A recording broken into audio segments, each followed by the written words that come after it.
Bismillahirrahmanirrahim. Assalamualaikum warahmatullahi wabarakatuh. Alhamdulillahi rabbil alamin.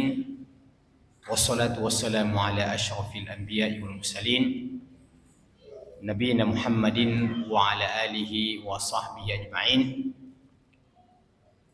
Jamaah yang sama-sama dimuliakan oleh Allah Subhanahu wa taala.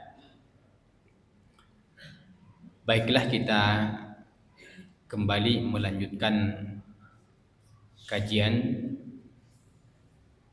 tadabbur ayat-ayat pilihan yang pada malam ini masih lanjutan dari surah Al-Maidah ayat yang ke-6.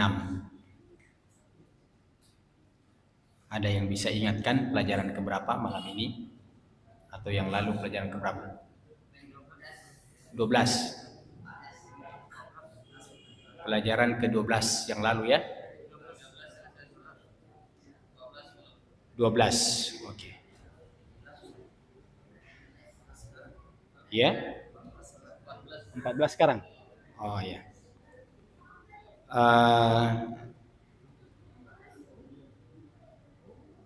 Pelajaran yang ke-14. Pelajaran yang ke-14 fiha ar-raddu 'ala ar-rafidhah 'ala qira'atil jumhuri bin nasbi wa annahu la yajuzu mas'huhuma ma damata makshufatain. Nah, ini kita sudah masuk dalam perbedaan pendapat. Ya, perbedaan pendapat. Kalau perbedaan pendapat di kalangan Ahlus Sunnah, mazhab yang 4 itu sesuatu yang lumrah. Akan tetapi di sini ada semacam bantahan kepada orang-orang Rafidhah. Orang-orang Rafidhah itu adalah orang-orang Syiah yang memang kita dengan mereka bukan saja perbedaan itu dalam masalah akidah, prinsip, seperti apa contohnya umpamanya dalam prinsip akidah, contohnya adalah syahadat. Iya, contohnya adalah syahadat. Jadi dalam syahadatnya orang Syiah, asyhadu an la ilaha illallah wa asyhadu anna Muhammadar Rasulullah wa anna aliyan waliullah. Itu kalau dalam ajaran Syiah. Jadi ada tambahannya wa anna aliyan waliullah, dan bahwasanya Ali itu adalah wali Allah. Karena memang dalam ajaran Syiah itu sahabat yang bukan sekedar dimuliakan tapi sudah dikultuskan. Sahabat yang dikultuskan itu adalah salah satu khulafaur rasyidin, Ali radhiyallahu taala anhu. Contoh masalah akidah yang prinsip di mana orang-orang Syiah menganggap semua sahabat Nabi itu kafir, terkecuali beberapa orang saja di antaranya. Termasuk di antaranya adalah istri tercinta Rasulullah sallallahu alaihi wasallam. Itu dalam pandangan mereka Aisyah itu mal'unah, wanita yang terlaknat. Bapaknya terlaknat, Umar terlaknat, Utsman terlaknat, semua sahabat terkecuali beberapa orang di antaranya. Sementara Allah mengatakan tentang mereka sahabat itu radhiyallahu anhum wa radu'an. Allah ridha terhadap mereka dan mereka ridha terhadap Allah Subhanahu wa taala. Iya. Termasuk dalam hal ini jamaah sekalian, perbedaan pendapat itu muncul antara kita orang-orang Sunni dan orang-orang Syiah, termasuk dalam masalah fikih. Termasuk dalam masalah fikih. Jadi orang-orang Syiah membaca ayat ini dalam kasus membasuh kedua kaki, ya, faghsilu wujuhakum wa aydiyakum ilal marafiqi wamsahu bi ru'usikum wa arjulakum. Itu kalau di Quran kita, Qurannya orang Sunni yang ada di masjid-masjid kita, tangan-tangan para penghafal itu adalah wa arjulakum ilal ka'bain, dan basuhlah kedua kaki kamu sampai ke mata kaki. Sampai mata kaki maksudnya dengan mata kaki seluruhnya. Sementara orang-orang Syiah itu membacanya wa arjulikum. Ya, jadi kalau kita itu membaca wa arjulakum. Kalau mereka membaca wa arjulikum. Nah, di sini pentingnya untuk kita memahami kaidah grammar bahasa Arab. Jadi salah baris itu salah arti dan bukan perbedaan yang biasa-biasa. Dalam bahasa Arab, kalau wa arjulakum itu artinya dibasuh. Itu artinya dibasuh, dicuci. Tapi kalau dibaca wa arjulikum itu diusap. Itu diusap, disapu saja. Jadi dalam fikih orang Syiah itu ketika sampai di kaki itu ambil air sedikit saja kemudian disapu, ya, diusap. Ya. Di mana letak perbedaannya? Ini. Kalau dia berbaris fathah, atau fathah ya, fathah itu hukumnya dicuci. Kalau dia berbaris kasrah itu hukumnya dia diusap. Ya. Maka semua anggota wudu yang berbaris fathah itu hukumnya dibasuh, dicuci. Dan semua yang berbaris kasrah itu hukumnya diusap. Iya. Kita baca. Idza qumtum ila sholati faghsilu. Kalau kau mau salat maka cucilah. Ghasala yaghsilu itu mencuci. Mencuci. Ya, membasuh. Faghsilu. Al-ghuslu itu juga artinya mandi secara umum. Tapi maksud dalam ayat ini faghsilu maksudnya membasuh, mencuci. Faghsilu wujuha. Wujuha itu berbaris fathah, namanya mansub. Wujuhakum, wujuha. Tambah kum itu kalian. Wujuhakum. Nah, dalam bahasa Arab itu jamaah sekalian simple-simple. Wujuhakum kemudian wa aidiyah. Wa aidiyah tangan-tangan kalian. Wujuha tambah kum itu artinya kalian. Wujuhakum wa aidiyakum. Jadi bahasa Arab itu tidak perlu mengulang kata kerja. Tidak perlu mengulang faghsilu, cucilah. Tapi cukup menggunakan waw dan yang bermakna dan, itu artinya dan cuci juga atau basuh juga tangan-tangan kalian sampai ke siku. Ya. Basuh juga tangan-tangan kalian sampai ke siku. Faghsilu wujuhakum wa aydiyakum. Iya. Apalagi setelah itu? Wa aydiyakum ilal marafiqi wamsahu. Kita masuk hukum mengusap. Kita masuk hukum mengusap. Jadi ada dua. Faghsilu itu mencuci. Famsahu dari kata-kata masaha yamsahu artinya menyapu, mengusap saja. Jadi faghsilu wujuhakum wa aydiyakum ilal marafiqi wamsahu biru'usi.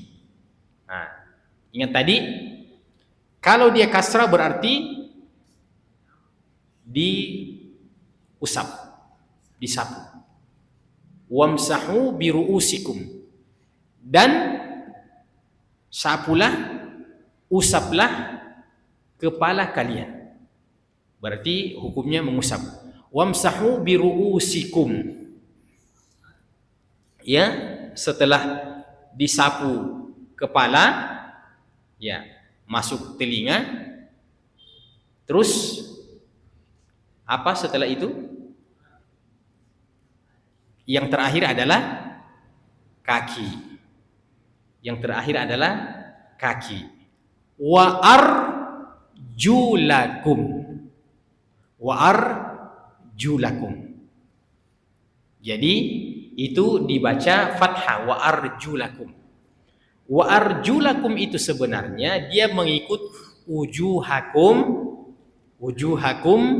wa aydiyakum, wa arjulakum. Tapi kan dia diantarai oleh mengusap.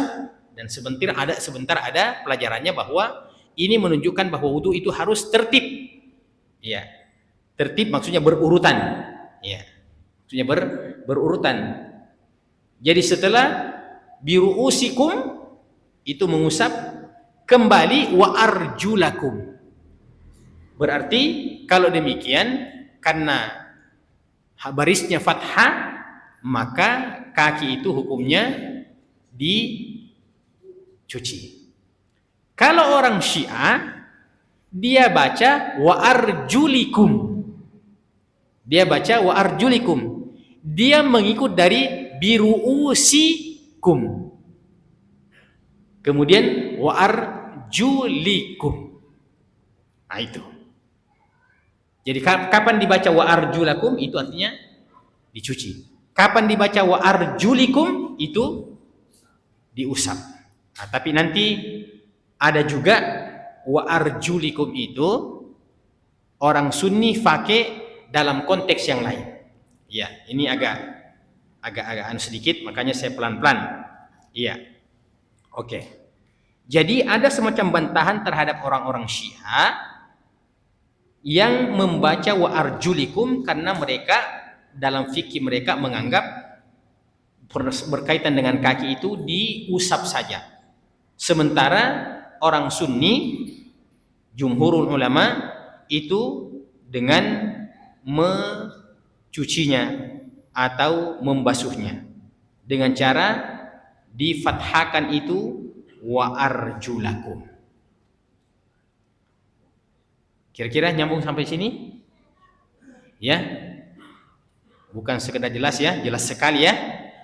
Iya, insyaallah jelas sekali. Oke. Wa annahu la yajuzu mas'uhuma. Kalau demikian tidak boleh kaki itu diusap. Harus dicuci.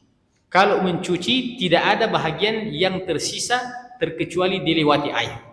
Termasuk bahagian tumit, termasuk mata kaki, ya, bagian dalam, bagian luar, semua masuk di atasnya, ya, dilewati. Ya.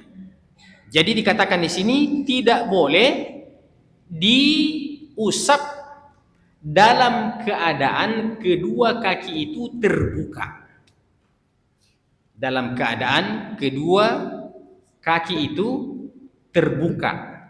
Nah, berarti dapat difahami ada juga saatnya bisa diusap. Ada saatnya juga bisa diusap untuk pemahaman orang Sunni. Ya, mungkin sudah bisa dijawab. Kapan bisa? Kapan hukumnya itu diusap? Kan dikatakan tadi tidak boleh dicuci di saat kedua kaki itu dalam keadaan terbuka. Berarti kalau demikian pemahaman kontrasnya dalam keadaan tertutup itu ada sunnahnya mengusap. Ada sunnahnya mengusap. Iya. Yang mana itu terbuka? Ya seperti kita tidak pakai apa-apa ini. Iya. Yang mana itu tertutup? Contohnya paling minimal sekali. Contohnya adalah pakai kaos kaki yang bersih. Jadi ikutkan kaos kaki yang bersih. Ya, walaupun masalah ini ada juga ulama ya yang memperbedakan di kalangan para mazhab ya yang tidak menganggap kaos kaki itu mewakili untuk bisa diusap. Tapi ada ulama yang mempraktikkannya. Iya. Atau umpamanya sepatu. Ya, atau umpamanya sepatu. Iya. Nah, itu ada hukumnya untuk mengusapnya. Maka kalau hukumnya mengusap, maka Sunni juga memahami membaca wa arjulikum. Sunni juga membaca wa arjulikum. Tapi kalau wa arjulakum itu pasti dibasuh atau dicuci. Iya. Nah, biasanya orang mengusap kaki itu biasanya ketika musafir. Biasanya ketika musafir, iya. Dengan syarat bahwa setelah diusap kaki yang tertutup itu dengan sepatu kah? Iya. Berarti kalau dengan sepatu, berarti kalau dia sholat dia tidak bisa buka itu sepatunya. Dia tidak bisa buka itu sepatunya. Sudah barang tentu pasti bukan di masjid. Iya. Sudah barang tentu bukan di masjid, tapi mungkin di perjalanan. Jadi orang bisa sholat dalam keadaan pakai sepatu. Ya, yang penting tertutup semuanya. Apatah lagi ketika susah dibuka. Seperti sepatunya itu tentara, ya, yang banyak sekali pengikatnya itu. Ya. Bayangkan itu kalau ada musuh terus mau dibuka itu, maka Islam memberikan keringanan, diusap saja. Dan yang diusap itu adalah bagian atasnya.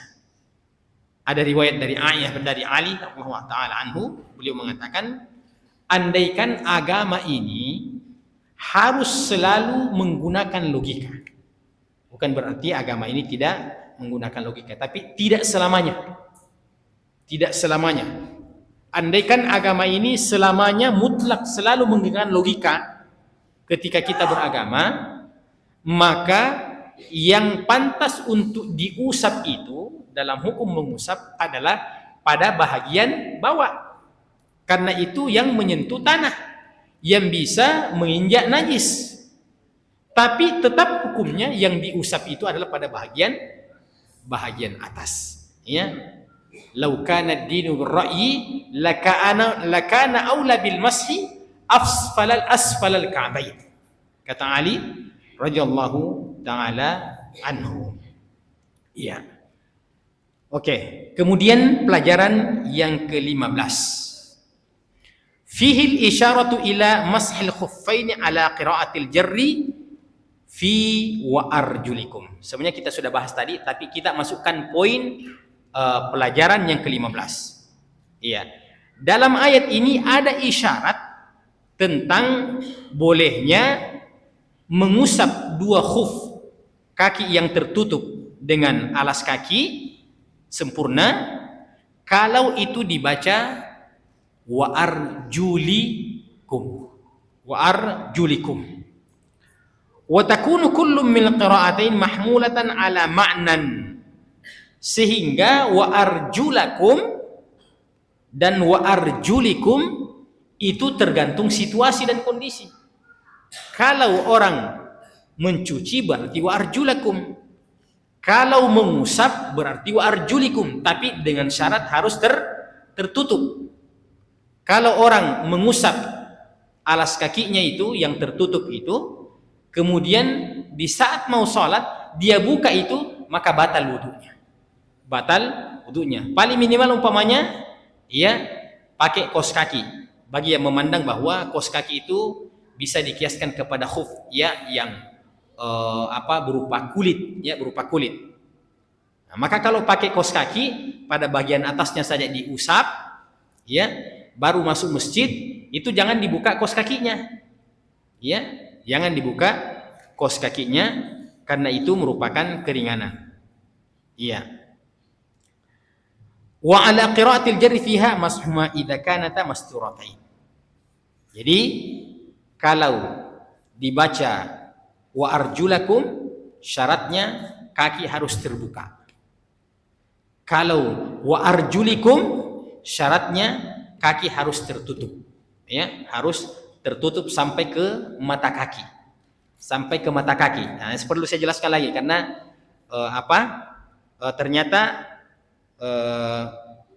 banyak kaos kaki hari ini itu pendek, Pak, pendek, kadang-kadang di bawah mata kaki, ya. Ada, saya suruh anak beli kaos kaki, ternyata kaos kaki ABG dia belikan saya, ternyata di bawahnya mata kaki, tidak menutup mata kaki. Itu tidak standar, itu harus menutupi mata kaki, ya, harus menutupi mata kaki, ya. Begitu juga kalau umpamanya ada seperti apa istilahnya itu, sepatu sendal, ya, sepatu sendal yang di depannya tertutup, di belakangnya terbuka. Nah, itu tidak memenuhi syarat, iya. Atau mungkin ada model sendal yang semuanya tertutup tapi terbuka bahagian jari-jarinya depan. Nah, itu tidak standar, harus tertutup, ya, harus, ya, tertutup. Baik. Sekarang pelajaran yang ke-16. Al-amru bitartibi fil wudu. Jadi di antara yang wajib itu adalah tertib, ya. Jadi tertib dalam istilah bahasa Indonesia yang kita sudah baku beda dengan tertib dalam istilah fikih. Jadi tertib itu, ya, kalau dalam istilah kita disiplin, kan, disiplin, tertib apa. Tapi maksudnya tertib di sini, tertib itu berurutan, ya, harus difahami. Jadi biasa sudah kita ngajar itu tertib. Nah, bagi orang yang tidak paham itu perbedaannya, dikiranya tertib bahasa Indonesia, yang sebenarnya tertib itu berasal dari bahasa Arab juga. Tertib, rattaba yurattibu, tertib. At-tertib kita mengatakan tertib, maksudnya harus berurutan, harus berurutan. Li'anna Allah Ta'ala dzakara murattabatan, karena ayat wudu ini menyebutkan secara berurutan, di mana ada yang dicuci, ada yang diusap, ya, ada yang dicuci, ada yang diusap. Nah, ada hukum yang diusap itu diantarai dengan mencuci, ya. Jadi muka, wajah, dan kedua tangan sampai ke siku itu hukumnya mencuci. Nah, kemudian apalagi yang dicuci setelah itu? Setelah kedua tangan, tentu kaki, kan? Tentu kaki. Antara hukum mencuci sebelumnya dan hukum mencuci setelahnya ada satu di tengahnya, yaitu mengusap. Dan karena Allah menempatkan mengusap di antara dua hukum mencuci itu, menunjukkan bahwa hukum berurutan itu hukumnya wajib. Hukum berurutan itu hukumnya wajib. Ya, artinya dicuci dulu, setelah mencuci ya diusap, setelah itu dicuci lagi. Itu yang dia ingin tegaskan, bahwa ini harus berurutan karena Allah menyebutkan secara berurutan. Wali annahu adkhala mamsuhan wa huwa ar-ra'su bainal maqsulaini. Dan setelah itu dimasukkan yang diusap di antara dua yang dicuci, yaitu wajah dan tangan. Kemudian yang terakhir sekali adalah kedua kaki sampai ke mata kaki. Wala yu'lamu lidzalika faidatun ghairu tartib. Jadi dengan begitu, nah ini logika, itu logika. Jadi di sini dikatakan bahwa kalau seperti itu berarti tidak ada yang bisa difahami terkecuali maknanya di sini adalah penekanan untuk berurutan. Ya, kan tidak ada dalilnya mengatakan berurutanlah ketika kalian berwudu. Tidak ada dalilnya seperti itu. Tidak ada ayatnya, tidak ada hadisnya. Nah, tapi karena urutannya memang seperti itu, ya, ada di tengah-tengah yang diusap, maka di sini pelajarannya, logikanya, tentu tidak ada yang bisa difahami dalam konteks itu terkecuali anjuran untuk tertib berurutan. Anjuran untuk berurutan. Iya. Kemudian pelajaran yang ke-17. Anna tartiba makhsusun bil a'dha'il arba'ah al-musammayat fi hadhil ayah. Ya. Anna tartiba makhsusun bil a'dha'il arba'ah al-musammayat fi hadhihi al-ayah.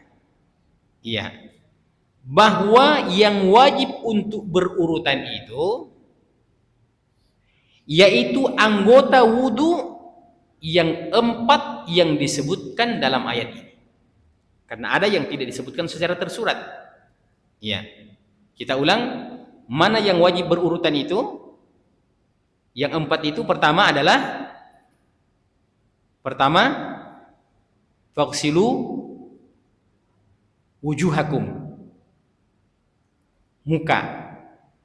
Kemudian yang kedua wa aydiyakum, tangan sampai ke siku. Ya, tangan sampai ke siku. Kemudian wamsahu biruusikum, usaplah kepala kalian, 3. Kemudian wa arjulakum ilal ka'bain, dan cucilah kaki kalian sampai ke mata kaki. Maksudnya dengan mata kaki masuk semuanya. Ya. Jadi ini yang wajib hukumnya berurutan. Ini yang wajib hukumnya berurutan. Wa amma tartibu bainal madmadati wal istinsyaqi wal wajhi aw bainal yumna wal yusra minal yadaini war rijlaini fa inna dzalika ghairu wajib. Iya. Adapun hukum tertib, hukum berurutan antara berkumur-kumur madmadah dan kemudian istinsyak, itu masukkan air, mengisap air sedikit, ya, tidak terlalu keras ya, bahaya kalau keras ya. Jadi diisap sedikit, diperkirakan ya sampai di sini, terus dihembuskan. Iya. Antara al-madmadah wal istinsyak itu tidak ada aturan wajib berurutan. Ya. Walaupun mungkin kita selama ini saya kan selama ini kalau saya berkumur-kumur dulu, baru saya istinsyak. Atau kalau saya itu biasa beristinsyak dulu baru berkumur-kumur. Memang dua-duanya boleh.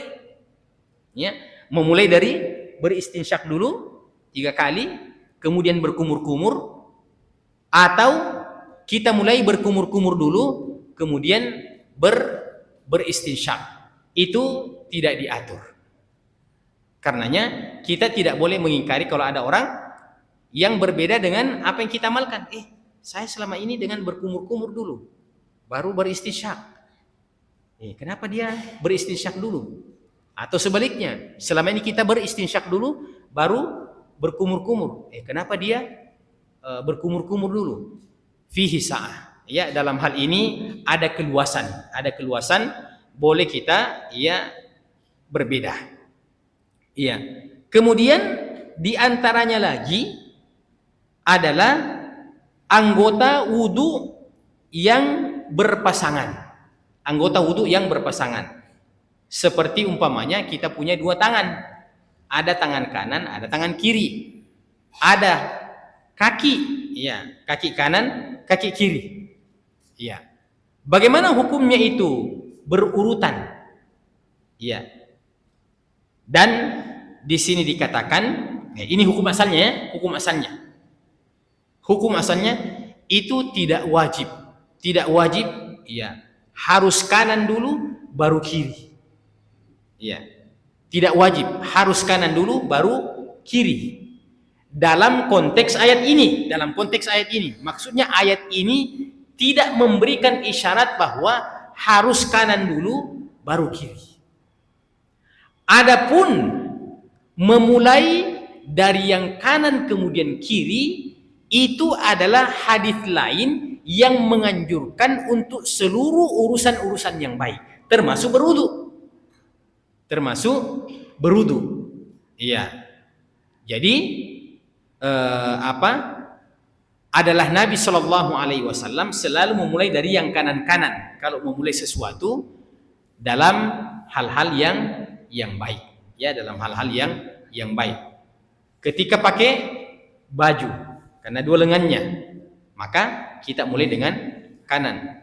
Pakai sendal, ya, kita mulai dari yang kanan. Nanti ketika dilepas semuanya itu dengan kiri. Ya, kalau dilepas semuanya itu dengan kiri. Ya, jadi sekedar ini menjelaskan bahwa konteks ayat ini tidak menganjurkan bahwa harus dengan kanan dulu baru kiri atau kanan.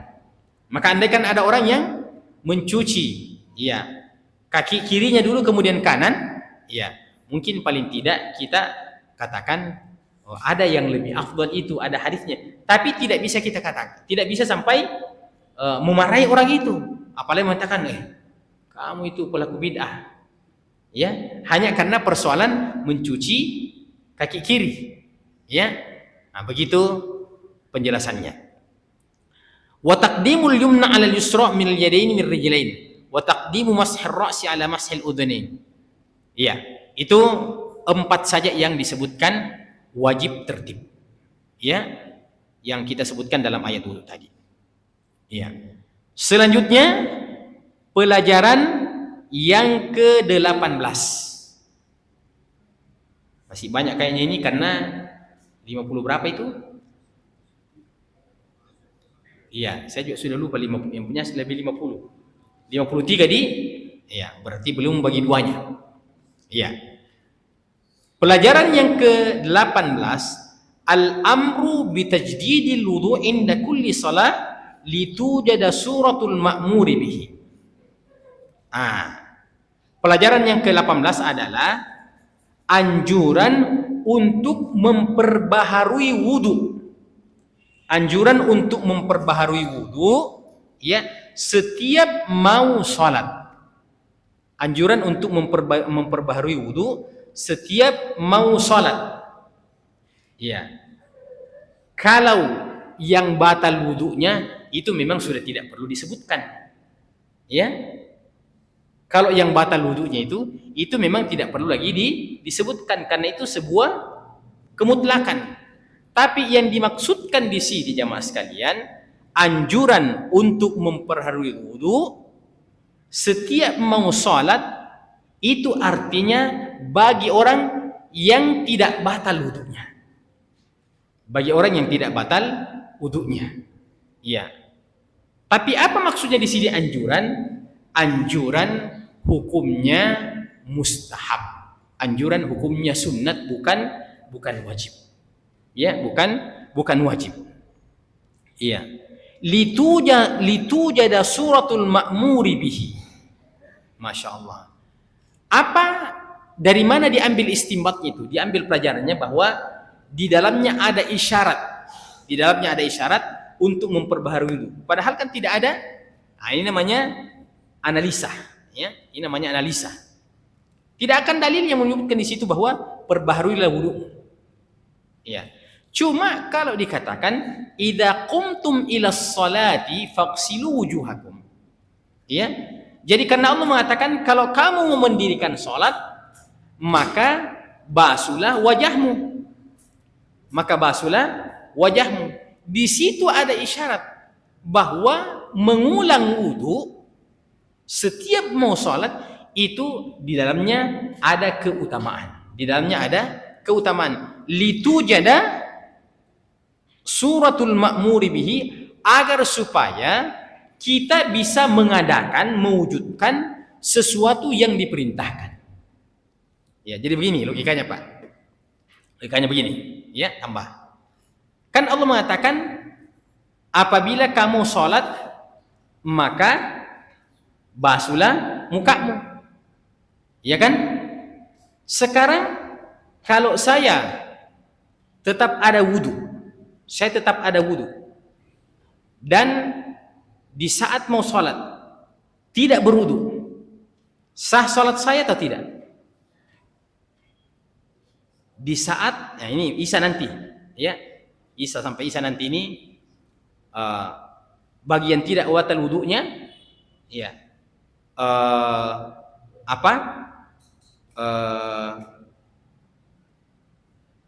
apakah wajib dia berwudu lagi? Kita katakan tadi tidak. Kita katakan tidak, karena itu memang di saat batal saja.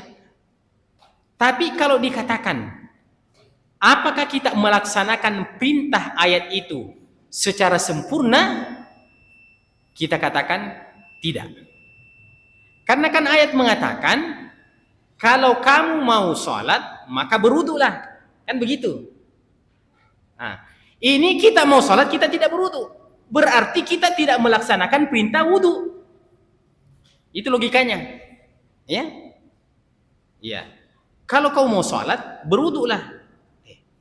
Saya tidak berwudu karena saya tahu dalam hukum fikihnya bagi yang tidak batal wudunya tidak wajib berwudu lagi. Tapi supaya perintah itu ada, artinya kita sholat dan kita berwudu, maka mengulang supaya mengamalkan perintah itu berwudulah, maka sunnah untuk mengulang wudu itu walaupun tidak batal. Ya. Kecuali kalau pengurus masjid mengatakan jangan berwudu Ustaz karena mahal air pam. Ah, enggak apa-apa, itu lain lagi istilah anunya itu. Lain lagi pertimbangannya, ya. Lain lagi pertimbangannya. Tapi hukum asalnya ya seperti itu, Pak. Iya. Sudah masuk waktu ya? Oke, kalau demikian kita stop di urutan pelajaran yang ke-18. Ya, karena ini pelajaran fikih, kita kasih kesempatan ya satu orang bertanya sebelum kita azan. Ada yang mau bertanya tentang masalah wudu?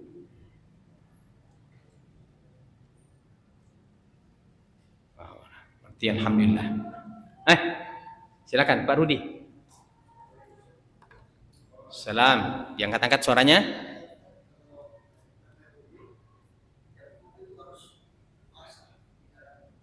Iya. Iya. Jadi pertanyaannya, apakah ya bagian dalam itu harus basah? Semampu kita. Ya. Karena yang wajib itu adalah yang bahagian luarnya saja, Akan tetapi ketika ada sebuah keadaan yang menyebabkan tidak sempurna wudhu kita, maka itu menjadi alasan untuk kita tidak melakukan hal seperti itu. Mohon maaf. Seperti umpamanya sebagian kita yang suka pelihara kuku, ya, yang panjang sampai 1 meter, Anda 1 meter ya.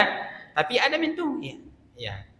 Nah, saya rasa ini anggota pengajian ini, ya, bagi yang panjang kukunya Pak, ya, mulai sampai di rumah nanti ya cari potong kuku cepat ya, walaupun sudah bertahun-tahun lamanya dipelihara kuku ya. Yang sunnah itu adalah taklimul adhafir ya, memotong kuku ya, memotong kuku. Salah satu di antara hikmahnya bahwa ternyata kuku yang panjang itu adalah merupakan sumber kotoran dan sumber najis ya. Kemudian biasanya orang yang panjang kukunya itu ya tidak mau pegang-pegang yang Pak, tidak mau kerja ya. Mana mau dia kasih masuk tangannya di selongan itu kalau orang panjang ini ya. Maka itu juga satu bentuk ya pengajaran dari ya dinul Islam yang semua mengurus sisi kehidupan kita. Kalau kita pahami Pak bahwa Islam ini mengurus ya urusan kita sampai masuk ke tempat tidur, Islam ini mengurus urusan kita. Iya. Apa contohnya? Islam mengurus tempat tidur kita. Iya. Allah Subhanahu wa taala ya mengatakan bahwa apabila wanita itu haid, janganlah kamu mendekatinya. Mendekatinya maksudnya berhubungan badan suami istri. Iya. Itu hubungan itu di mana dilakukan itu, Pak? Di depan mall. Kan di tempat tidur. Itu menunjukkan bahwa Islam mengurus sampai dalam tempat tidur. Ya. Apalagi di luar tempat tidur, lebih diurus lagi. Apalagi mengurus negara. Oh, jangan dikatakan bahwa Islam tidak ikut di situ, Pak. Ya, jadi salah itu yang mengatakan tidak boleh cerita politik dalam masjid. Ya, yang tidak boleh mungkin itu untuk aturan kita di negeri ini tidak boleh kampanye. Ya, biar mami saya umpamanya dukunganku Pak Anies, tidak boleh Kak bilang begitu. Nah, ini sekedar contoh saja. Nah, contoh saja. Nah, mudah-mudahan ya begitu Pak. Nah, kita akhiri. Subhanakallahumma wa bihamdika asyhadu an la ilaha illa anta astaghfiruka wa atubu ilaik. Wa akhiru da'wana alhamdulillah. Oh. Keberatan Pak? Oh, perbedaan mazhab. Iya. Iya. Iya. Iya. Iya. Iya. Tapi kalau basuh kepala cuma begini, ya kan? Dengan begitu, bagaimana sebenarnya itu? Iya. Jadi mohon maaf Pak, kayaknya Pak Haji pekan lalu tidak ada memang yang pekan lalu. Sudah dibahas ini pekan lalu, tapi tidak mengapa, ya. Tidak mengapa bagi yang tidak hadir, kita sudah jelaskan bahwa ini perbedaan pendapat di kalangan para ulama mazhab, ya. Jadi itu bukan ustadz-ustadz kaleng-kaleng yang berpendapat itu bahwa sebahagian saja. Itu dalam madhab Syafi'i, ya, sangat terkenal dalam madhab Syafi'i itu karena dia memahami biru'usikum, basulah biru'usikum, dia fahami ba itu bermakna sebahagian, ya, bermakna sebahagian. Sementara yang lain jumhurul ulama itu memaknai bahwa biru'usikum itu bi maksudnya ketat kita punya kedua telapak tangan ini itu menyapu, jadi tidak lompat, ya. Jadi ini jadi bukan sekedar ini, tapi disapu betul dari belakang ke depan, satu kali saja. Itu yang mau mengamalkan itu, ya. Tapi kita katakan bahwa tetap saja perbedaan pendapat tata cara itu sesuatu yang walaupun menurut kita rajih, ya. Kalau yang saya kuatkan itu yang satu kali Pak, ya, yang satu kali dalam madhab Hanabilah, ya, dan madhab yang lain, ya. Dalam madhab Syafi'i, ya, saya pernah mempelajari tentang madhab Syafi'i itu memang seperti itu yang diajarkan, tidak bisa kita singkirkan karena tetaplah itu menjadi sebuah khazanah perbedaan pendapat sampai kapan Pak? Ya, sampai hari kiamat tidak akan mungkin bisa kita hilangkan itu. Mensirkan basmalah, kita kunut atau kita tidak kunut, itu adalah perbedaan pendapat yang harus kita lapang dada, tidak boleh kita istilahnya saling pecah hanya karena persoalan yang seperti itu. Imam Ahmad, madhab Ahmad itu adalah di antara ulama yang tidak memandang adanya kunut di waktu subuh. Tapi beliau mengatakan, saya akan ikut mengaminkan, amin, ya, ketika imamnya itu kunut. Walaupun dalam hal ini beliau kalau dia sholat di masjidnya sendiri mungkin dia tidak kunut. Kenapa? Karena dia katakan berpecahnya umat ini jauh lebih berbahaya dibandingkan sekedar kita melakukan hal-hal yang sifatnya khilafiyah. Jadi ada hal-hal yang menurut kita ideal, ya, di mana kita lakukan itu di masjid yang kita kuasai. Umpamanya saya yang tidak kunut, ya, pokoknya kalau saya di markas saya sendiri, ya, maka saya tidak mensirkan basmalah, saya tidak kunut, ya. Nah, begitu juga yang kunut dengan yang mensirkan basmalah di masjid, di markas yang memang dia kuasai, ya. Maka itu tidak mengapa. Kita yang datang ini yang minoritas, ya, terlepas mana yang tadi itu, kita yang datang minoritas itu harus mengikut, ya, harus mengikut. Jangan karena tidak memandang itu kunut ada, sehingga ketika kunutnya itu tidak boleh, ya. Ada semacam ketidaknyamanan, itu tidak boleh, ya, karena justru itu membatalkan sholat. Mungkin ya cukup sampai di sini, ya, silakan diazan. Wallahu taala.